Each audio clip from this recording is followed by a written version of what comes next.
সূত্রে খবর পেয়ে গতকাল রাতে বাঁকুড়ার কেঠারডাঙ্গা এলাকার গোপন ডেরায় হানা দিয়ে বিপুল পরিমাণ নিষিদ্ধ কাপ সিরাপ ও নেশার ওষুধ উদ্ধার করল বাঁকুড়া সদর থানার পুলিশ। ঘটনায় গ্রেপ্তার করা হয়েছে নিষিদ্ধ এই নেশা সামগ্রী সরবরাহ চক্রের মূল পাণ্ডাকে। ধৃতকে পুলিশ হেফাজতে নিয়ে এই চক্রের সঙ্গে যুক্তদের খুঁজে তল্লাশি চালানো হবে বলেই জানিয়েছে পুলিশ। দিন কয়েক আগেই বাঁকুড়ার কেঠারডাঙ্গা এলাকায় একটি বাড়িতে হানা দিয়ে বিপুল পরিমাণ গাঁজা উদ্ধার করেছিল পুলিশ। সেই ঘটনার রেশ কাটতে না কাটতেই এবার বিশেষ সূত্রে খবর পেয়ে বাঁকুড়া শহরের ওই এলাকাতে হানা দিয়ে ফের বিপুল পরিমাণ নেশার সামগ্রী উদ্ধার করল পুলিশ। পুলিশ জানিয়েছে ওই বাড়িতে মজুত রাখা 22 বোতল নিষিদ্ধ কাপ সিরাপ ছাড়াও উদ্ধার হয় মোট 3,340টি নেশার ট্যাবলেট। উদ্ধার হওয়া কাপ সিরাপের বোতলগুলির প্রতিটিতে 100 মিলিমিটার করে নিষিদ্ধ কাপ সিরাপ রয়েছে। ঘটনায় বাড়ির মালিক জাকের ভুঁইয়াকে গ্রেপ্তার করেছে পুলিশ। তদন্তকারীরা মনে করছে নিজের বাড়িতে বিপুল পরিমাণ ওই নেশা সামগ্রী মজুত রেখে সেখান থেকেই বাঁকুড়া শহরের বিভিন্ন প্রান্তে সরবরাহ করত ধৃত জাকের ভুঁইয়া। ধৃতকে নিজেদের হেফাজতে নিয়ে জিজ্ঞাসাবাদ করে এই চক্রে আর কে বা কারা যুক্ত তা জানার চেষ্টা চালানো হবে বলেই জানিয়েছে পুলিশ।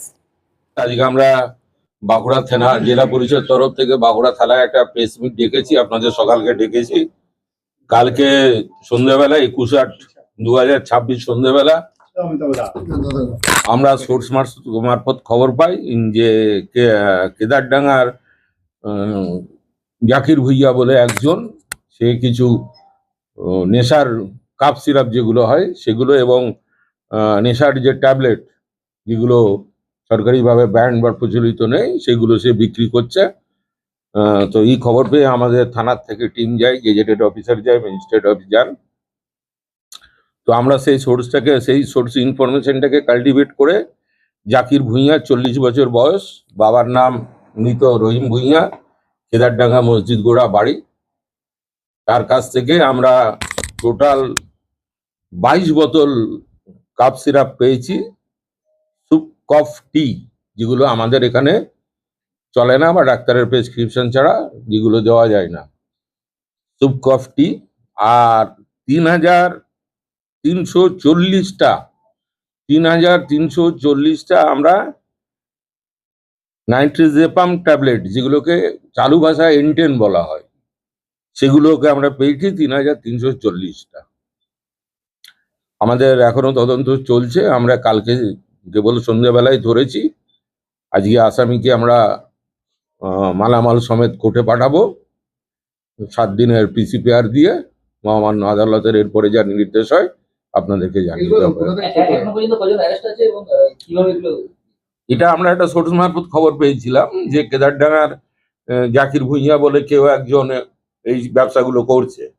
তো আমরা সেই সোর্স ইনফরমেশনটা কাল্টিভেট করে তারপরে এই ইনফরমেশনটাকে আমরা ওয়ার্কআউট করি।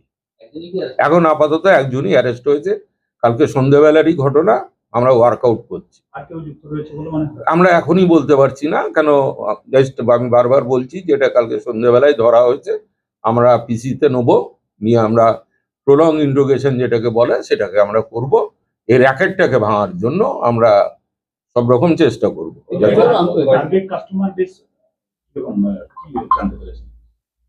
আমি বললাম না যে এটা একদম ইনিশিয়াল স্টেজে রয়েছে। আমরা সেইভাবে এখনো আর কিছু এই মুহূর্তে তদন্তের স্বার্থে কিছু একটু গোপন থাক। হ্যাঁ, না, কিছু সোর্স আমাদের অ্যাক্টিভ করা আছে, বিভিন্ন সোর্স বিভিন্ন জায়গায় খবর দিচ্ছে। ওটা আর একটা সোর্স ছিল, ওটা গাজার একটা সোর্স ছিল। এটা হচ্ছে যারা কাপ সিরাপ এনটেন জাতীয় ট্যাবলেট বিক্রি করে, শুকনো নেশা, কাপ সিরাপ এনটেন যারা খায় তাদের ক্ষেত্রে এটা বিক্রি হয়। এটা এখনো পর্যন্ত আমরা সেরকম পাইনি। আমরা পিসি নেবো, 7 দিনের পিসিপিআর করছি মাননীয় আদালতের কাছে।